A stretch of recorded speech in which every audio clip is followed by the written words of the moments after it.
This is not going to be your average sermon. It's going to be a little bit different because we're speaking, I guess, about the outworking of Scripture in a very unique and interesting way this morning.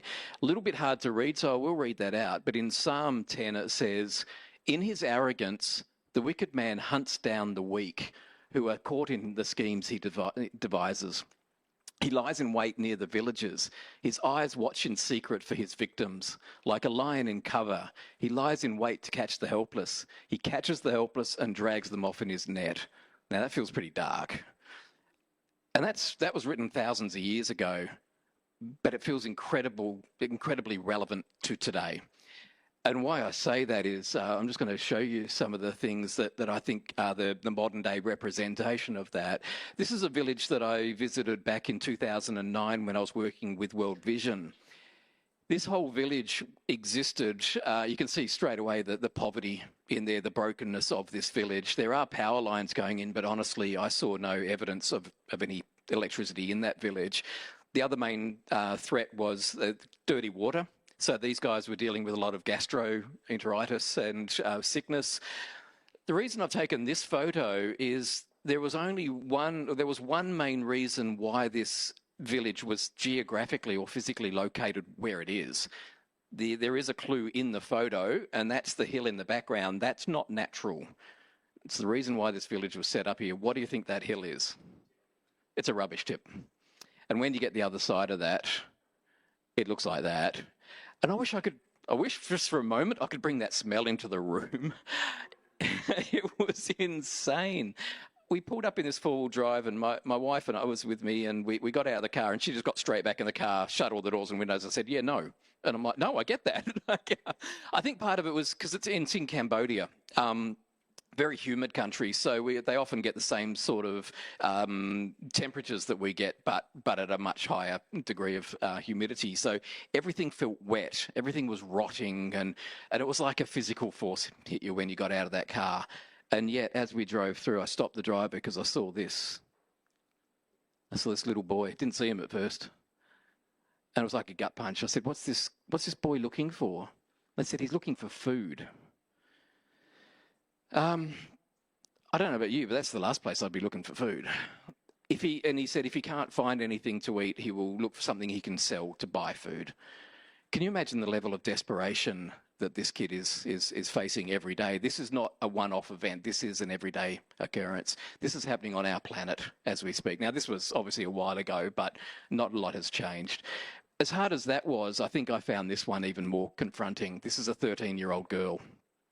She's standing at the top of this rubbish heap because that's where the newest rubbish is. And she's at risk of tetanus, of, airborne diseases, waterborne diseases. And what I saw in that moment, I met her later, was the lack of hope. There was just a general air of despondency and despair because her parents have done this all their lives and her grandparents have done this. This rubbish tip is generational. The only time I saw any sort of joy was when a new truck arrived with new rubbish. That was the highlight of their day. And that's when I went, I hate poverty. Because poverty is a thief. It steals your dignity, it steals your health, it steals your future, it steals your education, it steals your family. And as much as I thought in that moment, this is as bad as it gets, there is something worse. There are people who see that as an opportunity. Back to that scripture, there are people who see that as an opportunity to exploit a girl like that, to take her away from family and to go and deliver into the hands of the wicked.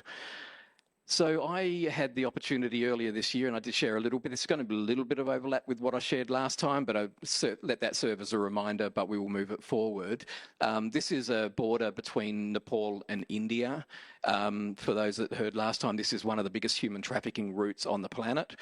Now, I was showing you something from Cambodia because I haven't been to those sort of places in Nepal, but the same sort of thing. That's where they start, in that level of desperation, of poverty, of vulnerability.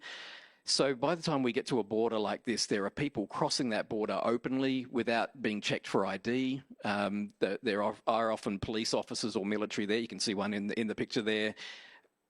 But they're kind of pretty casual about the whole thing. So this is where we need to respond. Today's message is about response.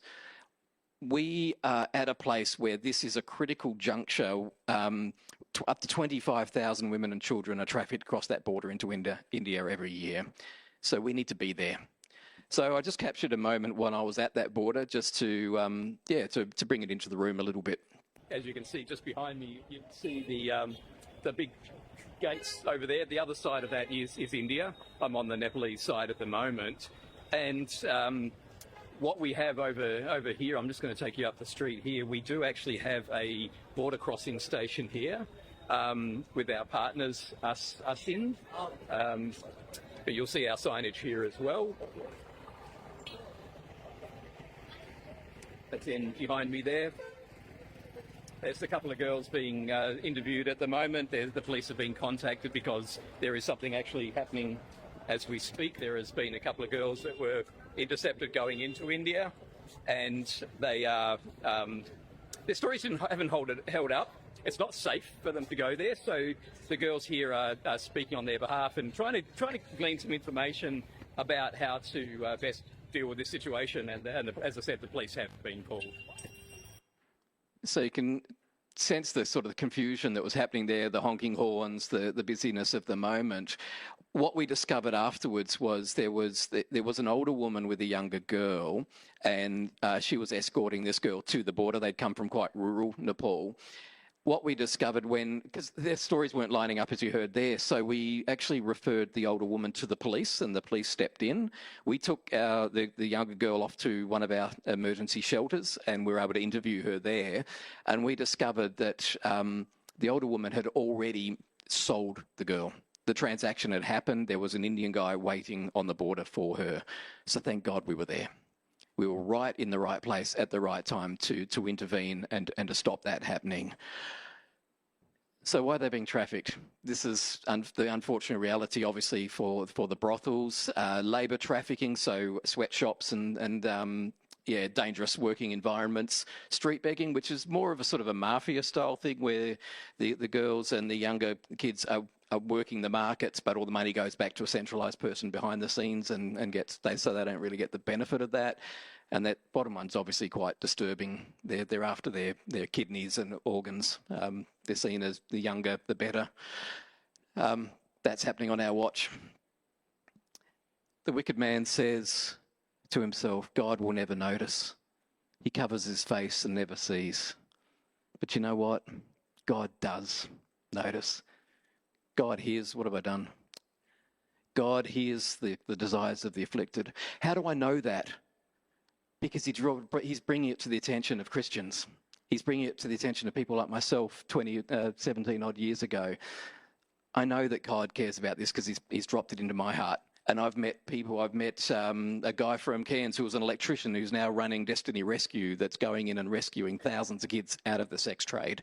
He's brought it to the attention of Ross Nankaro, who some of you have met, who spent time in Canning Vale prison as a young man. God has turned his life around to be intercepting on the border because God cares and God asks us to respond to these things. For me, it got incredibly personal some 17 years ago. At the time, I was working at Sunshine FM. I was a production manager there. I had an 18-year radio career. That was my job. That was my career. I went to Cambodia and on a short-term missions trip with the church group, and I saw poverty firsthand and needed to do something. I needed to respond. So I wasn't sure what to do. Here I was in a safe environment in Perth. So I went back in 2006, and there was another couple from Perth who had responded to the call of God in this issue, Ian and Julie Westbrook. And they went and set up a rescue centre in Kampong Cham in Cambodia. When I went to visit them, they had 12 girls that had been rescued that were under their care. He was a male nurse. She was a teacher. Good cop, bad cop, definitely in that order. And they were looking after, they were restoring these girls. And while they were showing me around this facility, I got introduced to some of the girls, and this girl now blurred her face out. She was only 8, and she'd been rescued out of the sex trade. My daughter was 8. So that was incredibly personal. And I knew at that point that radio was no longer going to be my long-term career.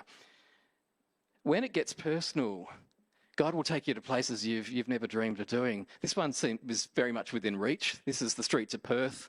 This photo is actually, I think, from Melbourne, but it represents I was with the Salvation Army for 6 years, out on the streets of Perth with homelessness, with addiction, with domestic violence, because God cares about these issues. He calls people like the Salvos, like Mission Australia, like St Vinny's to go out onto the streets of Perth, meet the needs in our own city, because that's God asks us to respond.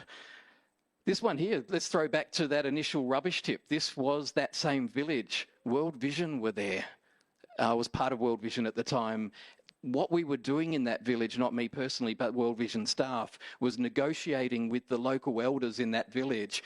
They were offering them packages of land to set up another village with arable land where they could go and actually farm their own crops. And it wasn't heavy-handed. It wasn't like we are just getting you up and moving you all. It was a negotiation. How do we best do this so that we're respecting your wishes? We're giving you the best opportunity to start again somewhere else. This is what happens when people respond. It took me to a place that I would never visit willingly. This is a place called Soi Cowboy in Thailand, in Bangkok. You can see how excited I am to be there. Honestly, walking down this street was nothing short of gross. This is a Western red light district set up for Westerners, and guys like me are walking down this street, are being embraced by openly by girls standing out the front of these bars, dressed in next to nothing, enticing them into the bars. There's a lot of inappropriate physical contact going on in plain sight in a place like this. It's so normalised, and it was expected behaviour. So me as a Christian, and with a bunch of other Christian guys, I was with Destiny Rescue at the time, we knew our boundaries. We knew why we were there. And we felt so out of place, but we needed to be there because that's where these girls end up. So just dig a little bit in that. This was an undercover operation that I was involved with Destiny Rescue. This is up in Chiang Mai, northern Thailand. These two guys are Thai agents for Destiny Rescue, Christians that have been called to their own mission field. They took us into this particular bar. We were posing as Western businessmen to get alongside the girls working this bar. The guy in the black shirt had come across the girl on the left a couple of weeks earlier. He had run an identity check across her and discovered she's only 14 years age, working the bars. She's getting abused every night, so there is a sense of urgency about what we were doing there. She didn't know who we were at this point. The urgency obviously is because what's happening, but you can't go too fast, because if you break cover too soon and make an offer of escape, she'll probably blow the whistle on us if she doesn't believe us. And that's dangerous. There are some of these places, the staff have weapons and things. So these guys are really good at what they do. So you've got to move at the speed of trust. How quickly can we build enough trust to say, hey, we're not like who you think we are. We're here to get you out. We can offer you scholarships, somewhere safe to stay. Would you like to come with us? And when you do get that moment, I didn't see that in this instant, but you see their faces light up when they realise it's legit and that they're safe now. This is what Christians are doing at the forefront of anti-human trafficking. The other thing you won't see straight away in this photo, and you won't see at all, is that they are wearing hidden cameras. They are documenting everything. This is all above board. Now, we don't need the police for an operation like this. This is called a covert rescue. The police don't need to get involved. In some ways, it's better to not have the police involved because of the corruption. So we can do multiple rescues. And I say we, because I was Destiny Rescue at the time. But while we were there, because myself and Mark, the other Australian, were sit across the table, we looked up and, because we were unaccompanied, we looked up, there were 19 girls. It formed a single file line and expected us to choose our companions for the night. So these two girls came and sat with us. We're not going to do anything inappropriate with these girls, despite what's going on around us. So you might just do a thing like on the top of the bench there. I just put my arm over there and she just cuddled in a little bit. That's appropriate for that scenario to help maintain the illusion. you'll see I've got my phone on the table. So I started talking to this girl through Google Translate. She didn't speak a lot of English, and I speak a bit of Cambodian, no Thai, which is okay because we were posing as Western businessmen. And I said, "What's your name?" She said, "Little." And I said, "How old are you, Little?" And she said, "I'm 19. I don't know if you can tell from that. In fact, this is a slightly better photo. Now, I blurred out their faces because of dignity, respect for them, but also because it was an ongoing operation. She was not 19. There's no way she was 19. And I said, "Did you grow up here? You grew up in Chiang Mai?" And she said, "No, I'm from Burma, or what we know as Myanmar now." So she's come across the border. So she's been trafficked and she's underage. As a result of this operation, because we were able to build up evidence, we slightly trickier with a thing like that because her ID would be probably in Burma. We probably couldn't verify her age. The best thing we could do for her was escalate that operation to a raid. So we took the evidence to the police, including some illicit drugs that came across our path. We would took the footage and the drugs to the police. As far as I know, now I can't state categorically because they keep this information close to their chest. My understanding is that there was an operation that rescued 5 or 6 girls from that bar, including Little. Isn't that a great result? As often as a result of a raid like that, the bar gets shut down as well and people get prosecuted. There are good cops in Thailand who want to do the right thing. There are cops who identify that these are their kids. It's time for things to change. So there is an appetite around the world to push back against this sort of stuff. Enough is enough. So it costs thousands to rescue a young woman from that sort of scenario. In fact, Destiny Rescue, when I was out promoting them, it costs about $1,800 per rescue. For every daughter matters to be at the border and stop them going across that border, it costs around $187. So it's 10 times more to go get someone who's already experiencing abuse and having to need rehabilitation, all that sort of stuff. It's so much better, isn't it? And as a dad, I never want my daughter to experience any of what those girls have experienced. I would want my girl stopped at the border before that happened. So God has drawn me back to Every Daughter Matters after a time with Destiny Rescue because he knew my heart was always about prevention. When I met Lacanar back when she was 8, my first reaction was, God, I want to stop this happening to anybody ever again. And he's heard that cry, he's heard that response, and he's drawn me to the right place. So this is just a snapshot of what it looks like. It's raw footage from the border, but I just love that it really it takes all the glamour out of it. This is just the reality of what it takes to do this job and the courage that these girls. So we employ Nepali staff, 49 of them on the ground, predominantly girls, because that makes the most sense. This is them in action. This lady is standing and watching the cars as they come past. All the traffic that's coming from here, and she's watching inside these autos to see if there's anything that triggers her that may be suspicious. And then if she sees something she's suspicious of, she will stand in front of the vehicles and stop them. And then the police, which I'm not allowed to record, they're off to the right-hand side of the frame here, will step in and assist her. So she's stopped a vehicle here right now.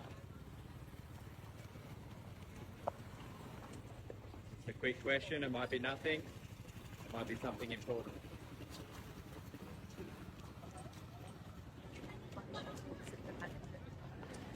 Okay. There's a few girls in the back.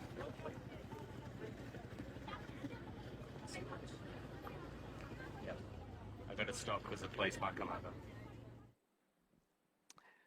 The courage of that is incredible. So what you've just seen there is in operation in 13 border crossing stations as we speak. So I introduced you last time to Priya, our mascot. She's made up out of a barcode, and the challenge there is she's not for sale. There's a word priceless across her, and her name in Nepali is Priya, which means beloved. Every daughter is loved, and we want to put that into action. So wherever you see the Priya thing there is where we have a border crossing station currently. The one you guys are supporting, I'm not very tall, but it's right above me here, a place called sorry, the second one from the right. It's called a place called Begunge. So the church is helping us run that booth today as we speak. Also, at each border crossing station, there's an emergency shelter. That's just as important because those girls have to be safe. While they're on the border, they're still at risk. So as soon as we intervene and we're able to get them away from the perpetrator, if the perpetrator's with them, we've got to get them to a safe place, which is the emergency shelter. So I visited 5 of those back in Feb. The 2 buildings with love hearts on them, they're our safe homes. So that's where they can go for longer term accommodation until we can rehabilitate them and get them back home. That's often up to about 6 months. And then there is another building highlighted there, which is the training centre, which Ross and the team put together and launched, I think, early last year, which is now a place where we recruit and train our staff and send them out. It's also the heart of our IMM, which is the other ministry Ross runs, International Missions Ministry, which is the church planting organisation. So that's run out of there as well. So in May, as of May, we currently have those 13 border crossing stations, all these little blue boxes that you'll see popping up. I've highlighted the girl on the right because she is a girl that we intercepted. She's now on staff. Can you imagine the insight that she's got into recognising what's happening in the moment, but also for so many of the girls that we intercept, they don't realise that they actually think that we're the baddies because we've stopped them going to where they're going, thinking they're going to a job or to a love interest. So these girls help us, with portraying that information in a culturally relevant way, help them understand that you've just dodged a bullet. Unlike the girls at Destiny Rescue, where their faces would light up when they're rescued, these girls are still in that moment of pain and betrayal. So that we've got to help them through that grief period. So we will take them to one of our shelters in the first instance, as I've said. And here's Ross, this incredible guy, just an average Australian who's responded to the call of God in this area, just explaining what one of these shelters is. I'm about to enter one of our emergency shelters in the far west of Nepal. And come with me, I'd like to just walk through a little bit of what's happening here. Here's some of our amazing staff here. And this is the office. This is the first room where girls would come to. And of course, they've been intercepted at the border. They're probably a little bit shell-shocked and they're trying to understand what's really happening for them. And the counselling begins right here. Come with me, we'll do a walk through. And there's a great kitchen behind me. The girls are really well set up there, and they're really looked after well. They're able to stay here for 4 or 5 days, and of course this is one of the bedrooms, and this is where the girls will spend most of their time, and they're just processing at this time. Over those few days, those 4 or 5 days, processing what happened to them, processing what will happen to them, and of course receiving guidance, counselling, and understanding how to reconcile back with family, how to reconcile back into the community, and how to understand what to do with all of these broken dreams, broken promises that have just been given to them. However, now they're in a safe place. This is an emergency shelter. We're so grateful to have 13 of these shelters across the border of Nepal. Thank you for standing with us. Don't know if you noticed on the wall there's little messages in Nepali, and that's from the girls expressing their relief and their excitement at being rescued, but also staff putting up encouraging little scriptures and things as well. Next one. So this is one of the safe homes. I believe this is the first one we have. And this is they live with a family, a pastor and his wife. It's up to 20 girls in each safe home. These are the ones that can't go home immediately. And I think I shared the story last time of a girl called Ashika, who was 15 and had 2 14-year-old friends travelling across the border. She couldn't go home. She had an 80-year-old grandfather that she had been looking after her and was not well enough to look after her, so she came into our care. We were able to then transition her back to relatives later on. This was a highlight, sitting with these girls in one of the safe homes. Look what's back on their faces. The smiles. They just were beautiful. These girls were flourishing. Look, one of the girls pulled us, Janelle and myself, aside afterwards and just got very emotional and said, I just need money to finish year 11 and 12. that was the thing that she could grasp that would change her life. And we both just reached for our wallets and went, actually, no. We would love to do that, but if we can't do that for all of you, we're not going to do. What we need to do is set up a program that guarantees that every girl that comes through our safe home gets that opportunity. So that's gone to the board, and we're in the process of signing off on a new program that will actually address that. So we're growing. We're only 4 years old as an organisation, and the support that you guys are giving us as a church is helping us I guess, sustain what we're currently doing and pivoting us for growth, for taking it beyond what we're currently doing. This is Janelle, one of our senior people. She is one of these houses. I just thought it was nice to give you a glimpse into the house. It's our second safe home, and as you can see, we're in one of the bedrooms where we can easily house 4 girls, and it's just a thrill to see a place that's welcoming and comfortable for them, and it's a safe place for them. While I was there, one of the girls pulled out a big piece of cloth and started cutting it up. Then she went across to this sewing machine, which is pedal powered. There was a room full of these sewing machines, so the girls are being trained how to do to be seamstresses. We also have a cafe with where they can learn to be baristas and do hospitality. At the end of this, she made this. I have my own little scarf. Do I look good? Isn't that beautiful? And that is so well made. That is just beautiful. And she did that in 9 minutes and 12 seconds because I've got the footage of it. I didn't realise she was doing it for me until the end when she came and presented it to me. So that was a special moment. So I've said May, it's actually April. These figures are from April. In April, we had 178 interceptions across those 13 border crossing stations. 178 girls that were prevented from the sort of horrors that we know they would have been exposed to. Every girl we stop, whether they're trafficked or not, or every person we stop, we share information about the issue. So that's 2,662 people who know more than they did before and can share back in their communities. So even I was saying before with Ashika, why they're so horrified when we intercept them, and while it takes a while for it to drop in, is because it's the first they've heard of anything like this happening. They thought the job was legitimate. So we're actually working with a guy here in Perth who is connected with some radio stations across northern Nepal. So we're going to try and get more education onto those radio stations so that there is a lot more happening at the source of all this. So by the time they come to us, they're already suspicious. So anything we can do to help. I just put down the bottom, 120 of those were at the border crossing station that Como Baptist supports. 139 ended up in emergency accommodation, 6 of those at Birgunj. 1 has ended up in a safe home that, we would like to do more, but we don't have capacity to do a lot more. There's I guess when somebody leaves, it opens the door for someone else. We'd love to go to a 3rd home in due course. 152 were reunited with family. And that's the best outcome. Even though it's going back into poverty, we are putting them back with more information, with more skills. We would like to develop that a lot more. How do we empower these girls when they go home? But at least they've come through a process. They've been stopped, and we're helping them get home and with more understanding. 7 of those were through Birgunj.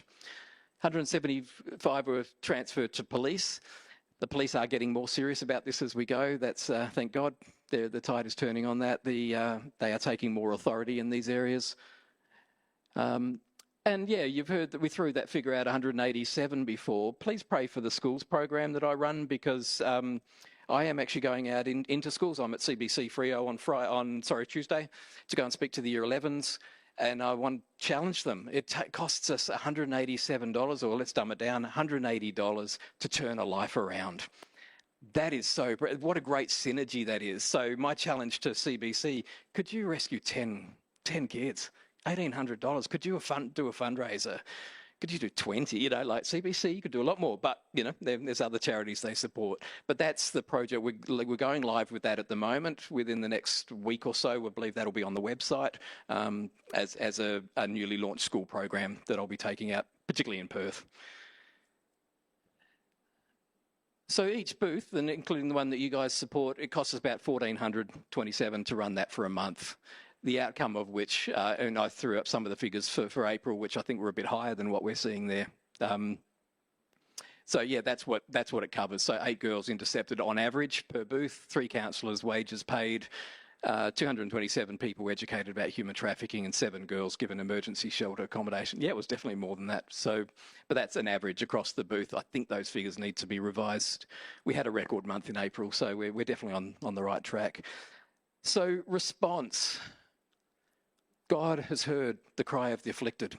He's brought it to attention of someone like me who has said, this is my mission. I am going to own this. I am going to respond. I'm going to put myself in danger when God calls me to, under the right circumstances, by what I did with Destiny Rescue, what I'm doing with EDM.